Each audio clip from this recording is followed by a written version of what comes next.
am I doing? I'm listening to my favorite podcast. What that is?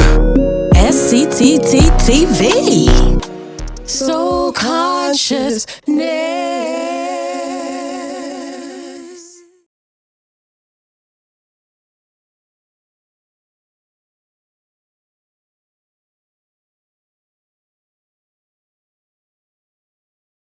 But hello, welcome to SCTT TV Podcast. We're interviewing Donna Winston today. Hey. My name is Akosua. This is season 2. We're kicking off season 2 with this great interview. We have the biggest news ever, don't we? Because you just wrapped your film. Fifth. Yes, my fifth film. In the summer, she wrapped for Raising Retribution. And we're going to talk about the process that she had to go through for casting, managing people's schedules and times, and even just the artwork of coming in from theater into the film. Okay. So we got a really great show for you all tonight. I really hope that if you have some questions that you'd like to ask after seeing the show, that you will ask them. And I'll make sure to get them to Miss Winston, and she can answer those questions for you. We'll put them on our site. Again, this is season 2. How you feeling, Donna? Feeling really good. I'm so excited to be here. As most people know, Akosua is always in all of my films mostly, so I love her so much. So yeah, let's get to it.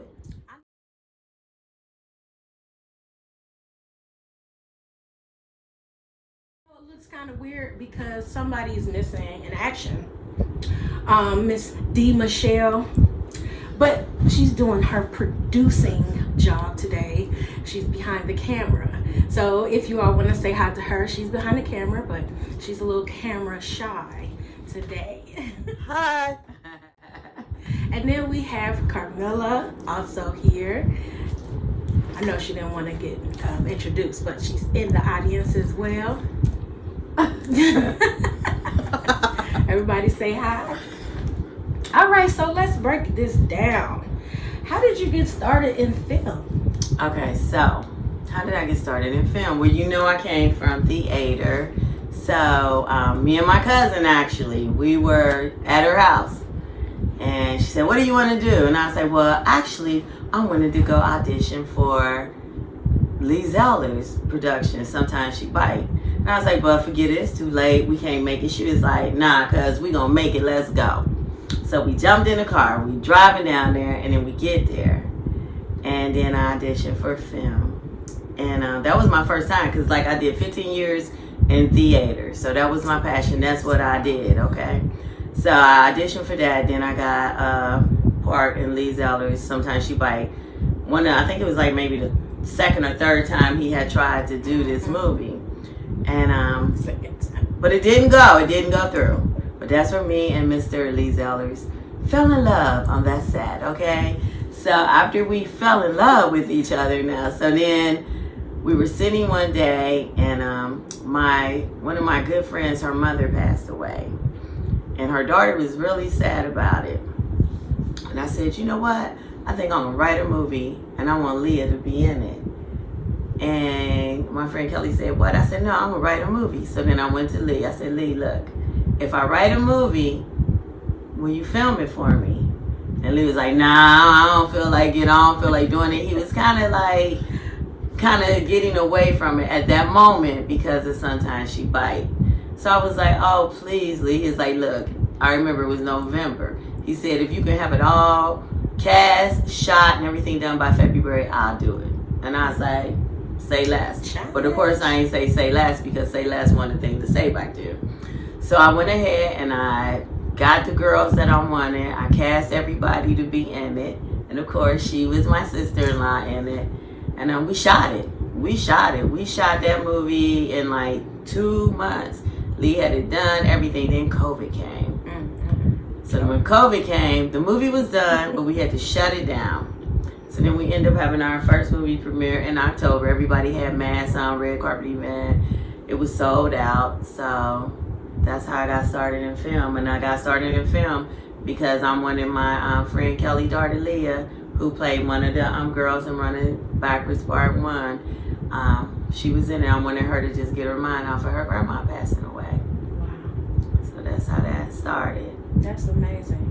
Because you kind of just like hit the ground running with it. Yeah, I literally. And I was there for it. Right. I just want to tell y'all, I was there for the love, goofy eyes. Yes. I was there for every From part of day it. one, And I knew, I was like, this woman has to have some background in theater and acting. It was way too natural, especially the chemistry with you and other detective. Oh yeah, yeah. And it was just, you know, I feel like you should give yourself a little bit of credit for even inspiring and encouraging him to go ahead and finish that film.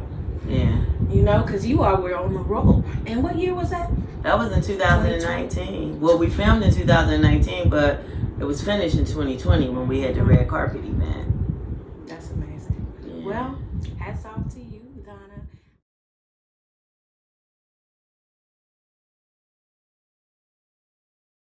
Also, and speaking of the transition, I don't know if you are familiar with our play Flowers at Christmas. I think I am familiar Flowers. with that. Yes, I am. Yes. It's a 3-part series that we wanted to combine into a film. Oh. Well, And so this whole show is dedicated to the process of going from stage to the film industry and how to manage people, you know, because even in theater you have a timeline because you have the theater that you're paying for, you got this small window of time for auditioning people, then having the rehearsals, and then the full out performance at the end. With those two different variations, what did you think is easier? Do you think it was easier on the stage doing plays, or has it been easier for you with casting and doing film? Okay, so it's totally different. I would say that with theatrical, I personally think that it's harder. And I'll tell you why I feel that way. Because when you're rehearsing and you're on that stage, you can't say, oh my God, can I shoot it again? Can I do it again? You have to know your lines. And when I was in film and we're filming and people are like, can I do it again? I'm like, oh my, what is this? You know, and I was like, no, you need to know your lines, because I came from theater where we know our lines, point blank, because you're not going to be up there on stage and you got all of these people looking at you and you don't know your lines. As far as rehearsals, the thing of it is, I like theater because you rehearse and you rehearse. And I think the more you rehearse, you have that chemistry with each other. Yes, absolutely. Now, when I did Running Backwards Part 1, I had to rehearse with my young girls because they was like 15, 16, 17. They never acted before. So I wanted them to be able to become friends. So we all hung out together so they can get that chemistry. And they are friends. They're friends from this day still. And it was like, so the rest of the people was kind of, you know, they were, you know, they had, some was seasoned, some weren't, but they were able to pull it together. But I think when you rehearse, it makes it better. When we did Demo on Earth, when I did Demo on Earth, we rehearsed. We would do conference calls, Zoom calls, but we rehearsed, and I think that went really smooth.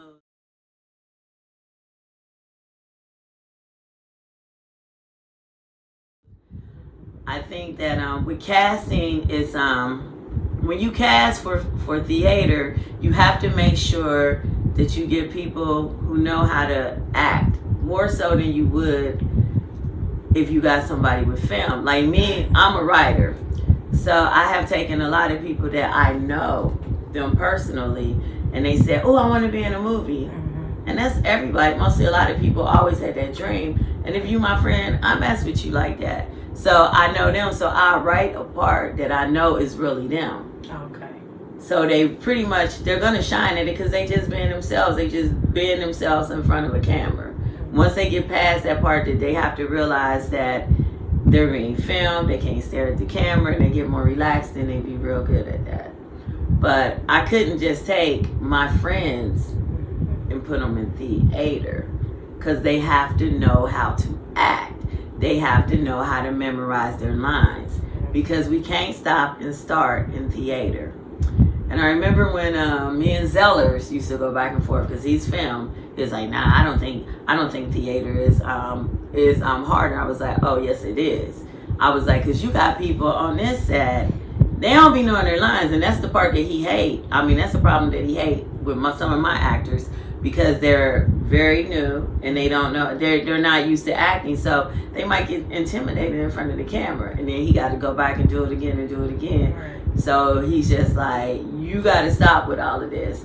But my thing of it is I be like, somebody gave me a chance, and sometimes when you giving people a chance, you might have a diamond in the rough.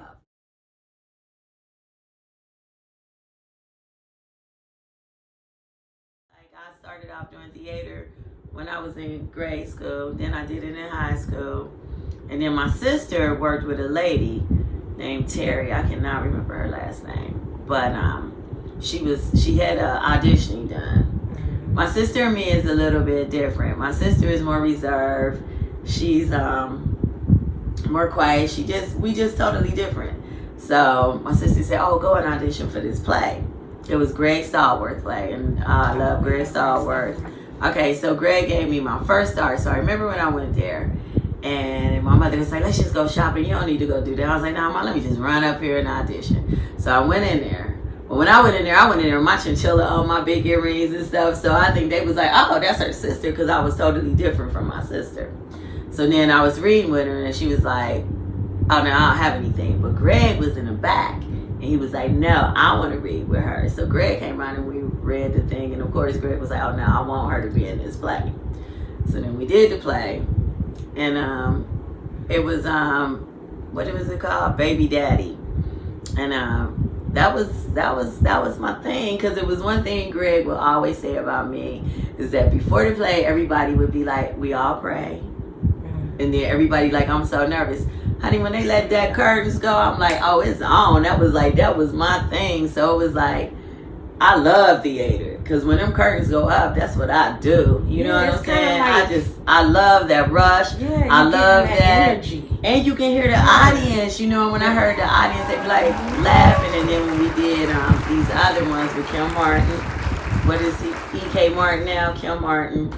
Me and her did a lot. We did a lot of plays together, and she was in our movie. You know, she played the mother, and that we went to Stations On. She played that, and me and Kim did a lot. Yeah, you had to check her a little bit. Yeah, you had to check herself. And Kim, and then she played Gwen and The Devil on Earth. So Kim, me and Kim did a lot of acting together. She's a really good actress herself, but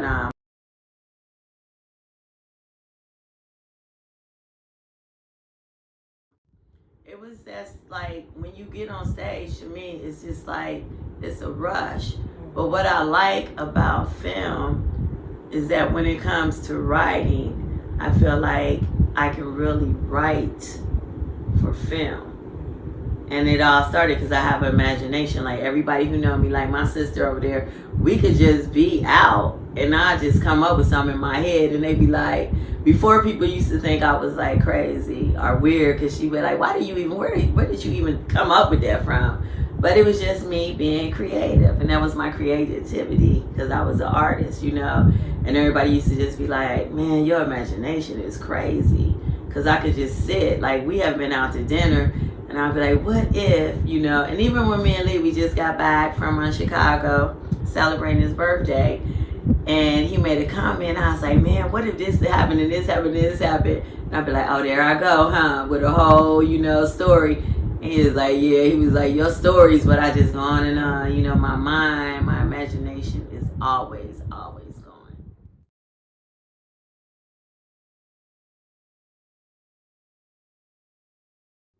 So question about that, with the imagination and ability to kind of do more creative work using film.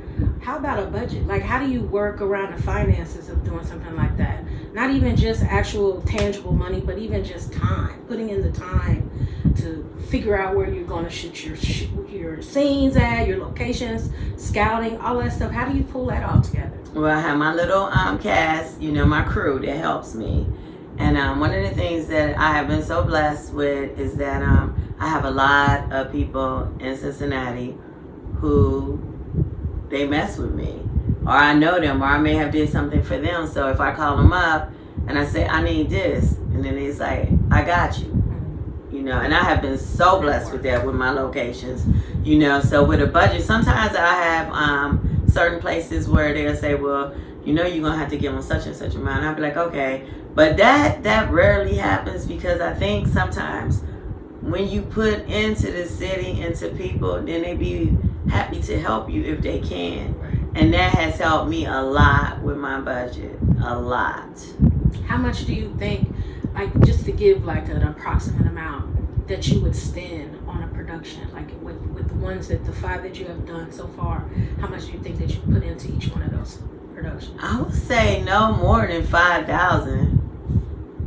No more than 5,000. No more than 5,000. It's all about your locations. And one of the things that I do to help me is that I write my when I write my movie, I'm thinking about what locations I can use. You know, like I'm thinking like, okay, so such and such got this place that I can use, so I can make that one of my locations. So I write my stories around what I can use, what I have. You know, it's sort of like you make a meal with what you have in the kitchen. So that's what I do. See, that's the great thing about being the writer and the director. Your production, it gives you that freedom to be able to shift, and then if you can't figure out something, you can just rewrite things, turn things around a little bit more.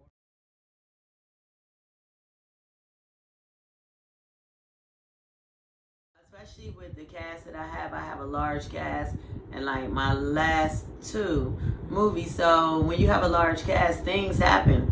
Actors, things happen, life happens to people. So when that happens, you as a writer have to be able to know how to write that so it can make sense. Because you might have to take somebody out, you might have to replace them, but you have to be able to write to make it make sense. How do you deal with clashing personalities and conflict resolution on the set? How do you deal with things like that? I think when they're not really okay. So when I'm on my set, you've been on the set with me. When I'm on my set, it's like once we get there, we focus on what we're there to do. So it's not a lot of clashing or whatever. And I tell people, don't tell that person what to do, because I wrote this. This is my vision. If I ain't the one telling them what to do, you really don't need to be the one telling them what to do. Period. That's it. So when we get on our set, everybody come there and they do what they have to do. The only time a person clashes with me, you know, because if I see you, if you're not bringing that part, developing that character the way I wrote that character, then that's when I'll say, well, no, that's not how I see it, you know. And I mean, it has been times where people come on set and they might not know their lines. And then it's okay when you don't know your lines sometimes. But the thing of it is that if you got other people there and they all know their lines and you don't know your lines as an actress, and that's when the writer go away. Because if I go on anyone's set, I'm going to know my lines, because it's just disrespectful to the director and to the rest of the people who are in that scene with you. So I know people have seen me sometimes when they don't know their scenes, and if they don't know their lines, I might get, especially if I'm in it, you know, because I'm like, look, I can't help you with your line and know my lines, because one of us ain't gonna shine. So I'm busy over here trying to make you look good. Then people gonna see me and they gonna be like, oh, Donna that fell off, and no, I'm not having that. So if that happens, that's when it gets kind of it can get bad on the set. Yeah, it can get bad. Sometimes I just be like, go home, we gonna do this, go learn your lines. But I mean, it happens, you know. I think a lot of people feel like when they're in your production, they're like, well, I'm in your production, I'm doing you a favor. And I look at like, are you really? Because if you're in my production, I think we're both doing each other a favor, because for one, you must want to be seen, or you want to take the time to be in my production.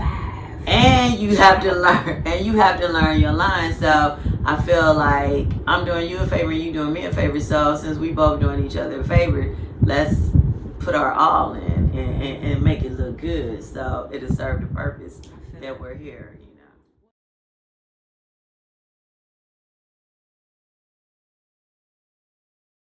Okay. There are some situations that you don't have control over, like weather. and season changes. So tell me, have you had to deal with that where you had to rewrite a scene that was in the winter time maybe, and then you had to change it to another, even the wardrobe that you're wearing? The wardrobe sometimes, but what happens is this. Like, for instance, my son was in Running Backwards 2, and he had to have on fur. When we shot that scene, it was 85 degrees outside. And Lee was holding that camera, he was sweating. My son was in the car, he was sweating. And, you know, because we can't have the car on with the air because of the sound. So everybody was hot, but I'm like, yeah, we had situations like that. Even with Raising Retribution, it was like, the best thing about Raising Retribution, we started filming like, I believe, late February or March. So, but we didn't finish until the summer. But I guess with Cincinnati weather and where it was like it kind of all worked out with the clothing. But sometimes it's just tricky. Sometimes you might have to, you know, wear a winter coat in 80 degrees weather, you know. It helps that we have a downtown area that don't have any trees, so you wouldn't know what the weather was unless it was a whole 2 feet of snow on the ground. And then when that happens too, we always we'll make reference to it. Because it's one scene where we did have to switch with our clothing. So I think I said something like in there, my character was like, you know, it's been a couple of months since that happened. So at that point, as long as the audience is paying attention to the lines, they'll know that it's been a couple of months have passed since that happened. So, and sometimes you have to, as a writer, you have to add things in there to make it make sense to what's going on right now. So it's another scene where we had to switch out one of the characters because they had an event happen that they couldn't do anything about. They couldn't be in it any longer. So we had to write an explanation to why that character was no longer in it. And again, it got to make sense, you know, because I'm always thinking, like, I love watching TV, movies, series, whatever. And it's like, you want it to make sense because some people who love to watch TV and they love the writing, they look at that kind of stuff. Like with Lee, when me and him watch TV, he's looking at, of course, he's a great writer as well, but what he does is kind of hard to watch TV with him sometimes because he'll be like, oh, look how that's a good shot, or wait, let me play this back, because that's what he's good at camera work, he's good at editing. So he's looking at all of that. And I'm like, I ain't even paying no attention to that because I don't pay attention to that. I'm looking at the story. I'm looking at how the actors come across. I'm looking at how the story, the writing just flow. Where he looks at that, but he looks at more how stuff is shot, how it's cut, how this happened, you know, the timing. And I'm like, I don't even know what you're talking about. So because they work together as a team, we don't have any Aunt Viv situations. I don't know if y'all know about Aunt Viv from Fresh Prince of Bel-Air. 1 minute, Aunt Viv was like dark skinned, and then she turned light skinned, and we was like, wait a minute, what happened to Aunt Viv? We don't do that in film. No, we don't do that in film. It's a lot of coordinating, isn't it? Even with trying to remember if you had to shoot a scene 1 month, then you had to go back and do the scene again. Wearing exactly what you wore for part of that scene, the earrings, everything, how your hair style. It's so crazy with because black women, though. Yeah, so when I'm filming, I wear a weave. Now I can have my real hair in.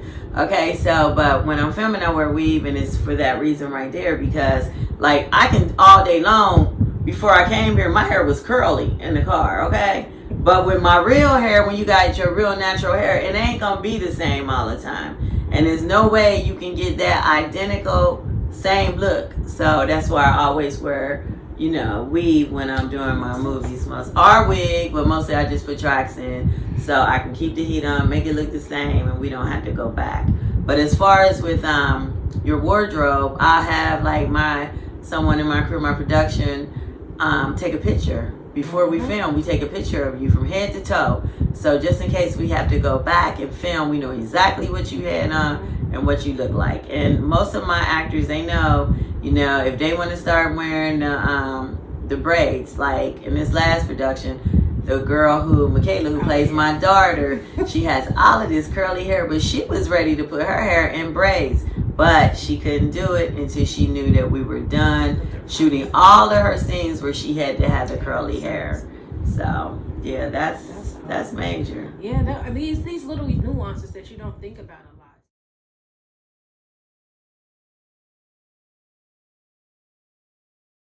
So I want to ask you if there's other filmmakers out there that's trying to get, on your level, or even just trying to start out, what kind of advice would you give someone that's thinking about putting all their hard work from the page onto the screen? What advice would you give someone like that? Best advice that I would give them is whenever you're writing your script, just make sure you have your locations in mind and know where you can use these locations at.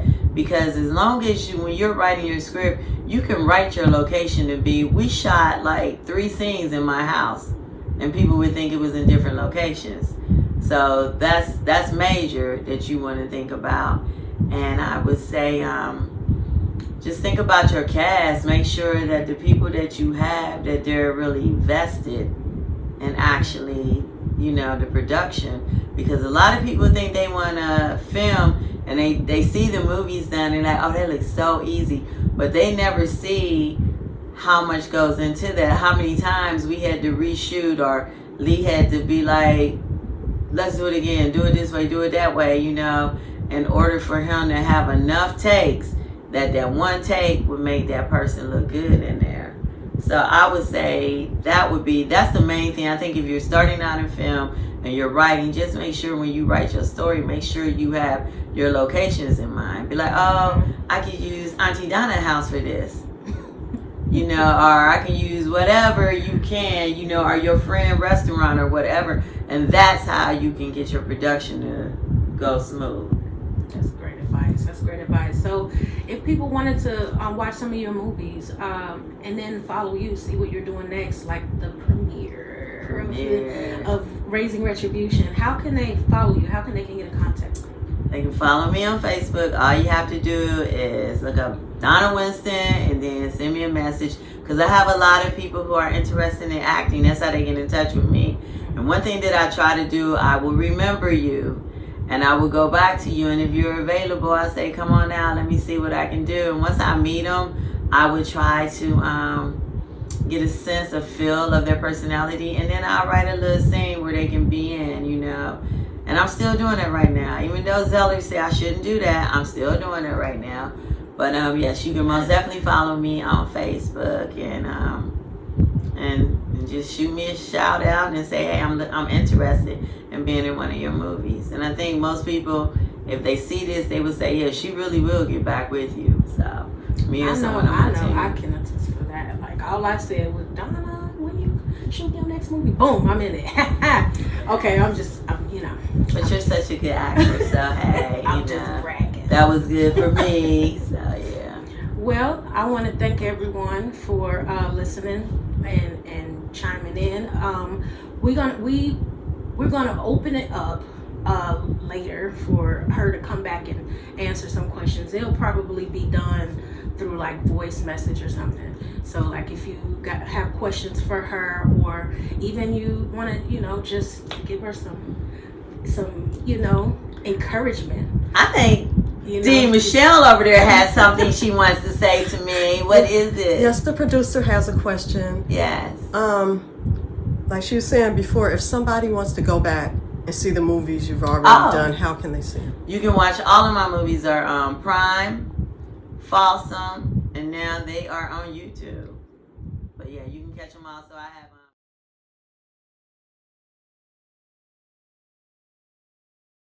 now we are just finishing Raising Retribution. Hopefully we will be having our red carpet event in April. That's the plan. So we got something to look forward to in the spring. And when they do the red carpet, they do it big, so y'all can start picking out some of your outfits now. Start looking now. Yes. Okay.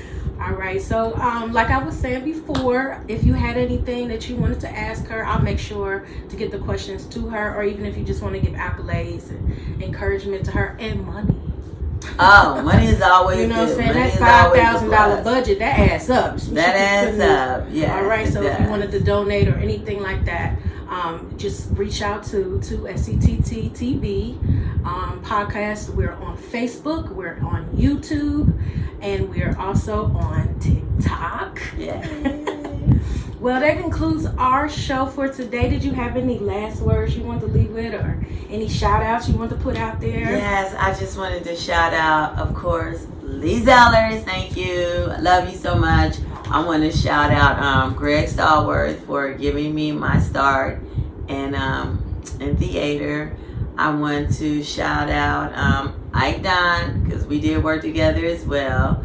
Lady A, Cassandra, because she always do my posters, and such a wonderful posters that she do. Very talented. And all my cast, that's especially the ones that's been with me from beginning until end, and they still ride with me, to the ones that's with me now, to my crew that's there, they just do everything with me. As far as, I wanted to shout out to Priscilla Easterland, our Green, for everything that she did, calling the cast people, and I know that can be real tricky. Alisa Pearson, and my right hand, who's always there with me, and she's here now, Carmela Whitehead, who's always here with me, and she helps me with everything. This is my sister, and I love her so much. And she's in all of my movies now, but she does so much for me. And whenever I call her and tell her what I need, she's like, okay.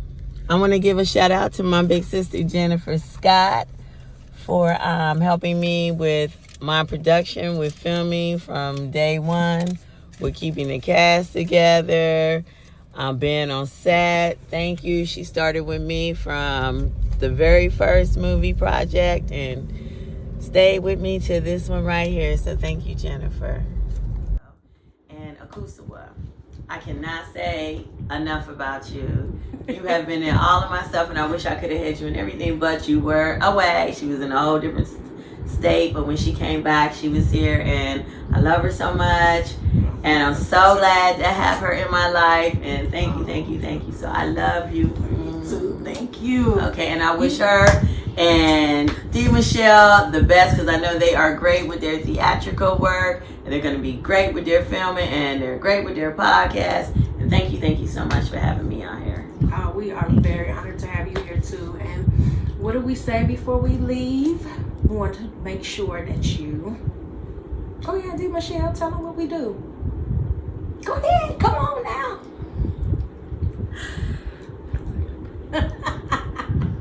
We want everyone to keep their soul conscious and their vision clear. So peace and love, y'all. Until next time, SCTT TV Podcast, we out. Thank you, Donna, for coming on the show. Thank you, everybody in the audience, our producers, our loved ones that came out here today. And we'll see you next time.